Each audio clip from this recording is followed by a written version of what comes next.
The first thing you learn when you start living in Japan is that space is incredibly valuable. Not just apartments or parking spots for cars.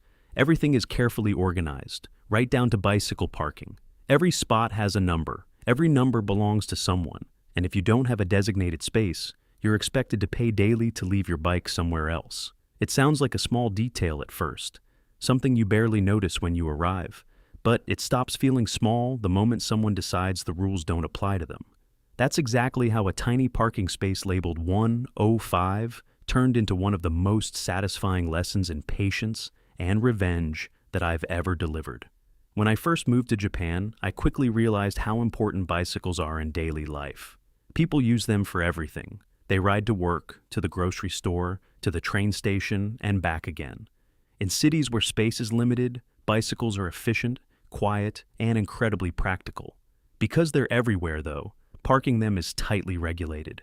In most apartment buildings, including mine, every resident gets an assigned space in a designated bicycle parking area. These spots are numbered and reserved, and if you want one, you either pay monthly or register it with building management. It's a simple system. Everyone parks in their own spot and everything runs smoothly. My spot was number 105. There was nothing special about it, just a metal rack outside my building where I could slide the front wheel in and lock my bike. But it was mine. And after long days commuting to the station and back, that small convenience mattered far more than you might expect. For the first few months, everything worked perfectly.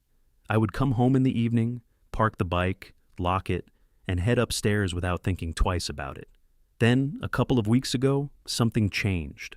One evening I came home from the station, tired and ready to get inside, and immediately noticed a bright red bicycle sitting in my spot. At first, I assumed it was a simple mistake. Maybe someone had confused the numbers, or maybe they were new to the building and didn't realize the spots were assigned. I sighed, turned around, and rode back to the station, where there's paid bicycle parking. It cost about $1 to leave it there overnight. It wasn't a huge problem, but it did mean I had to walk 20 minutes home and then wake up earlier the next morning just to walk back to the station with my heavy bag. Still, I told myself it was probably a one-time thing. It wasn't.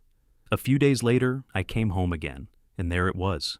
The same red bicycle, parked comfortably in spot 105 like it had every right to be there. That was when I started paying attention. The bike didn't belong to anyone in the building. It appeared randomly, usually in the evenings, and sometimes stayed overnight. That meant someone who was visiting the building had decided my parking space was more convenient than finding their own. The second time it happened, I reported it to the building manager.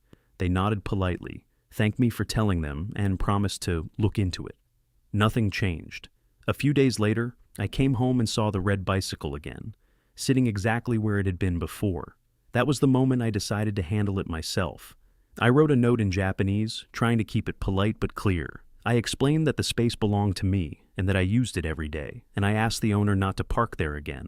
I taped the note carefully to the bike and went upstairs, hoping that would be the end of the situation. The next morning, I walked downstairs expecting the bicycle to be gone. It was, but my note was now taped to my parking rack, using the same tape I had used the night before. And underneath my message, someone had added their own reply. A few very creative Japanese insults were written right below it. That was the moment everything changed. Up until then, it had just been an inconvenience. Annoying, yes, but something I could tolerate. But being mocked and insulted after politely asking someone to respect my space was something else entirely. It flipped a switch in my head. From that day forward, every time I saw that red bicycle in spot 105, I knew exactly what it meant. The same person was visiting someone in the building, and every time they came, they decided my parking space belonged to them. Every time it happened, I had to ride back to the station, pay for parking, walk 20 minutes home, and repeat the process the next morning. Whoever owned that bike clearly didn't care. Judging by the note they left, they probably found the whole situation funny. For a while, I tried to ignore it.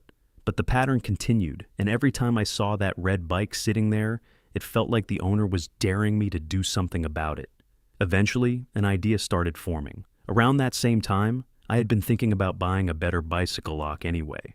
I wanted something stronger because I was considering buying a nicer bike for weekend cycling trips. So one afternoon, I stopped by a bike shop and looked through their security section.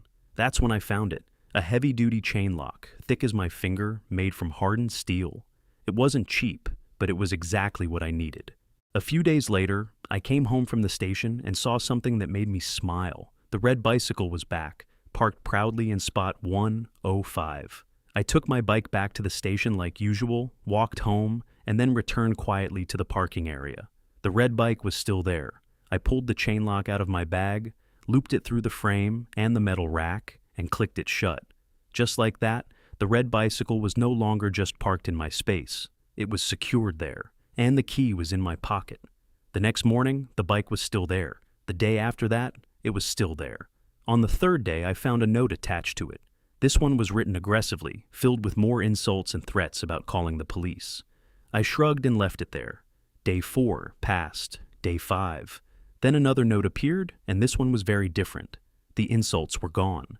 Instead, it was an apology. Apparently, the owner had tried cutting the lock, forcing it open, and even damaging it, but nothing had worked. The heavy chain was doing exactly what it was designed to do. The note politely asked me to unlock the bike and promised it would never be parked there again. For a moment, I considered it, but then I remembered the insults on my original note, the mocking tone, and the weeks of inconvenience. So, I let the bike sit there a little longer, just long enough for the lesson to really sink in. Eventually, I decided to end the situation on my own terms. To avoid any legal issues, I arranged to switch parking spaces with building management. My new space was slightly farther away, but it kept my name out of any official complaints. Then I left one final message for the mysterious owner of the red bicycle. It was short and discreet. If they wanted their bike unlocked, they could leave $100 taped under the seat. Was it petty? Absolutely. But after all the nights I had paid for parking and all the time I had spent walking back and forth to the station, it felt fair enough. A few days passed. Eventually, the money appeared exactly where I had said it would be. I unlocked the chain quietly, removed it, and walked away without saying a word. The red bicycle was gone the next morning, and I never saw it in spot 105 again. Living in Japan taught me many things: respect, patience, and how important small rules can be in shared spaces. But it also taught me something else. Some people only learn boundaries the hard way, and sometimes all it takes is one very strong bicycle lock.